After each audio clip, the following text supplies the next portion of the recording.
This is the iliopsoas smash. So real quick, just as a frame of reference, I'll put a diagram up here. The iliopsoas is a muscle that runs from the top aspect of the femur, so your upper leg bone, into the bottom region of the spine. And what it does is it's basically the powerhouse of hip flexion, which is this motion here, right? So it's the primary mover in the hip flexion movement. And if this muscle gets tight, it can cause all sorts of problems, but the main problem being it tends to kind of shift the pelvis anteriorly, which can cause low back pain, just low back stiffness in general when we're talking about things like squatting, running, deadlifts, right? And so being able to loosen this muscle up can be a huge advantage and almost instant relief. So how you're going to do this is you're going to take a lacrosse ball. You can use a softball or the handle of a kettlebell as well.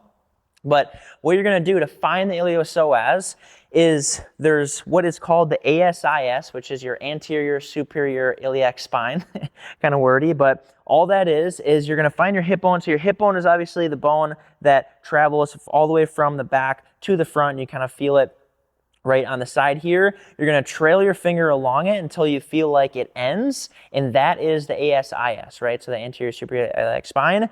And what you're going to do from here is you're going to trail your finger down roughly like 3 to 4 inches, right? And now you're going to be on your quad muscle or one of your quadricep muscles. And then you're going to go in about 1 inch. Okay, and you should notice there kind of be like a small divot. And you're going to stick the lacrosse ball right there and then lay down on the lacrosse ball, right? And if you're not quite on it, usually once you hit the spot, you'll, especially if it's a muscle that is causing problems for you, you'll definitely feel it. You can kind of experiment a little bit once you get to the right spot.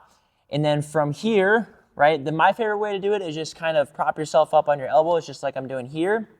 Otherwise, you can lay down here, but typically you can get a little bit more weight and load into the lacrosse ball if you're upright like this and you just have this generally hyperextended position through the back, okay? And then you're sitting here for anywhere from 1 to 3-ish minutes, and then you can go ahead and switch sides and then do the same exact thing on the other side. So that is the iliopsoas smash.